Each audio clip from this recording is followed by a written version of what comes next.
Dragi moji alieni, pozdravljeni zdaj na Alien kanal, Alien Mama tukaj. Danes nas po dolgem času čaka true crime in ne samo true crime, je tudi slovenski true crime, česar že dokaj dolg ni bilo na tem kanalu. Meni osebno gre za ful žalosten primer, ker je, jaz bi rekla, da ni samo nerešen, ampak je tudi tak boleč sumljiv. Jaz bi res rekla, da se mi zdi, da je bil primer res ekstremno boleč tudi za njene starše, zaradi toliko enih lažnih upov ali pa sploh nobenega upa, v glavnem. Torej, Maja Vojvoda, 11-letna deklica, je takrat zginila 1986. leta direkt pred svojega bloka v Ljubljani. Blok se je nahajal na Kuzmičevi 5 in Maja še vedno danes velja in se nahaja na seznamu pogrešenih ljudi. Torej, bil je 16. maj 1986 in Maja se je tako kot drugi otroci iz bloka igrala skupaj z njimi v prvem nadstropju. Ura je bila okrog 18:30, ko se je Maja odločila, da tudi njenega brata že nekaj časa ni. Leš je še danes študent, mislim, da fakultete za družbene vede, torej FDV-ja. V glavnem, Maja, ko ga je šla iskati, opazila, da ga ni in zadnjič, ko so jo videli, ne bi zavila za vogalom tega bloka in izginila. Njen oče Darko se je prav tistega pomladnega dneva vrnil iz orožnih vaj in je potem okrog 8 ure zvečer začel se spraševati, kje hudiča je Maja, kje je njegov otrok. Torej, ati in mami od Maje sta začela tako reagirati, kot bi vsak povprečen star. Začela sta jo iskati, kjerkoli se je le dala, klicati sosede, obiskati sosede njenih prijateljčkov in tako naprej, da bi pogruntala, kam hudiča je šla, ker pogosto so otroci skole nekam zavlečemo, tudi jaz sem bila mlada k sosedu in me niso najdel po par ur. In to sta tudi njena starša počela, ampak brez sreče. Tako da jasno potem, čez neke 2 ure so sprožili veliko iskalno akcijo. Najprej so obvestili lokalno policijo, potem pa je ta lokalna policija začela obveščevati kar v bistvu vse kraje po Sloveniji, ker če bi šlo potencialno za ugrabitev ali karkoli tacga ilegalnega, groznega, je valjda treba to iskati na več koncih, ne samo pač v najbližji okolici. Se mi tudi zdi nasploh, da je to en tak primer, ker policija je precej se aktivirala in tudi zapisniki iz tega primera so taki obsežni, mislim, da je več 1000 strani in dejansko se je ful dogajalo na tem področju, ampak tokrat res nažalost brez sreče. Priče naj bi njo Majo zadnjič videli hoditi proti nakupovalnem centru Astra. Zdaj bom rekla, da sta se pojavljali 2 teorije, in sicer ena, da je padla mogoče v kanalizacijski jašek in pa druga, da je bila potencialno ugrabljena. In zdaj, ko rečem teorij nasploh raznih, pri tem primeru je neskončno in to bo tudi izvor razne nesreče in groze staršev, če mene vprašate, ker če je toliko enih teorij, pa nič od tega ni potrjeno in toliko enih špekulacij in toliko enih ugibanj, kje vse Maja je, vse do danes, je pač mučno za ljudi, ki jo dejansko pogrešajo in iščejo. Peter Umek je profesor za kriminalistično psihologijo in tudi z njemu so pogosto govorili okrog tega primera in on je mnenja, da ena stvar so uporabne informacije, druga stvar so pa informacije, ki res samo dajo sol na rano staršem, ki pač prejemajo te informacije. In govoric v zvezi z Majo je bilo res ogromno, naprimer, da so jo videli v Italiji, da je živa in zdrava in da je tam odrasla punca. Njemu se to ne zdi veliko verjetno, je pa definitivno mučno za starše. Potem druga stvar, ki se ponovadi dogaja z ljudmi, ki izginejo, tako kot smo slišali par meni že v videu v Bohinjskem trikotniku, kada besedno ljudje izginejo in bogoj, kaj se jim tam zgodi, ampak pride do nekih zgubljanj v gozdu, pride do naravnih nesreč, pride do nesreč v gorah, pride do marsičesa, ampak pri Maji je to zelo malo verjetno. Potem spet se poraja vprašanje, verjetno so jo ugrabili, verjetno se to dogaja. Ja, ampak v Sloveniji se to res malo dogaja. Potem še tisti tretji primer, ker preprosto ljudje pobegnejo in to so ponavadi mladostniki, ki pobegnejo, ker so rebeldeti, ker pač hočejo, da je po njihovo, in pa imamo na drugi strani odrasli, ki pobegnejo, ker preprosto hočejo več nobenega opravka s tem, ker puščajo za sabo, torej svojimi najbližjimi ali pa nimajo itak nikogar in preprosto grejo.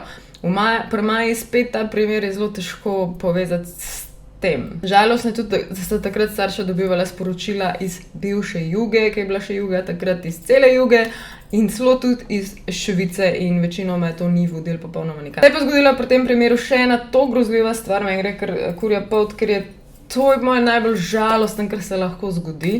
2. junija, ker je malo več kot 2 tedna potem, ko je Maja dejansko izginila izpred oči vseh, se je k njeni babici odvil en klic. In prek telefona je babica prepričana, da je slišala Majo, ful prestrašeno in da je Maja rekla, dejansko rekla Maja tukaj, Maja pri telefonu. Ampak klic je bil zelo kratek in potem se je nehal in še bolj žalostno je, da se je ta klic čez 5 dni ponovno ponovil. In spet je bil isti glas, spet ne bi bila Maja in ga niso mogli slediti, ker je premalo časa trajal. In zdaj, da je bila to res Maja, pač ne moramo vedeti, vedno so lahko neke potegavščine, čeprav nekdo bi otroka našuntov, da kliče babico, pa kje bi ti številko dobil, ne vem. Ampak mislim, da je to najhujše, kar se lahko zgodi, da imaš toliko močno upanje in da res iskreno verjameš, ker Darko od njen oče verjel, da je to Maja in je res grozna stvar. Vem, ne moram reči, da vem, kako je, nimam otroka, ampak že tako, ko se meni maček zgubil in ker so mi rekli, da ga videvajo, pa niti približno tega ne primerjam, se meni srce trgal, ker sem vedela, da je moj baby maček vzunaj, jaz pa doma ne vem, ne morem nič, ker je lahko kjerkoli na fužinah, ker ga je nemogoče najti, ker bi tako zbežal, štekate. Slaba primerjava, ampak ne morem se predstaviti, kako grozen je šele za otroka.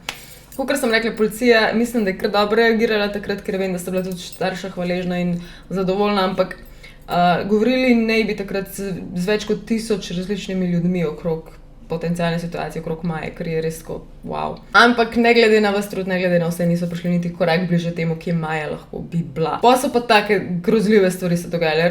Res mi žal za te starše, upam, da so zdaj kaj boljš, ne glede na situacijo, ampak njihov dom je dejansko takrat prišlo pismo. Jaz zdaj ne vem, kaj v tem pismu je bilo, ampak nekaj v smislu, da pismo ne bi obljubljalo rešitev problema, torej da bojo Majo vrnili ali najdeli ali ne vem kaj, ali je šlo celo za denar, nisem ziher, ker nisem najela podatka, ampak bizarno in neokusno in baje ne bi tudi najdel tega človeka, ki je to napisal, naredil in ga tudi ne bi dali takrat v zapor, hvala Bogu. Kriminalistka Katja Bašič je potem še ena oseba, ki se je bolj potanko ukvarjala s tem primerom, ne vem koliko let kasneje. In je mečkam žalostna, ker je prišla do ugotovitev, da se je takrat precej odvijal pri nas trgovina z otroci. Ne moramo zdaj reči, da je Maja ziher bila del tega ali pa ugrabljena ali kakorkoli, ker večinoma se je to dogajalo romskim otrokom, ki so jih potem odpeljali v Italijo. So pa tudi domnevali, da ne bi Maja ukradla mentalno motena oseba, to je bila ena ideja in druga oseba, da je bil celo njen oče Darko povezan s tem. To mečkam spominja vse skupaj, če mene vprašate, na JonBenét Ramsey pa na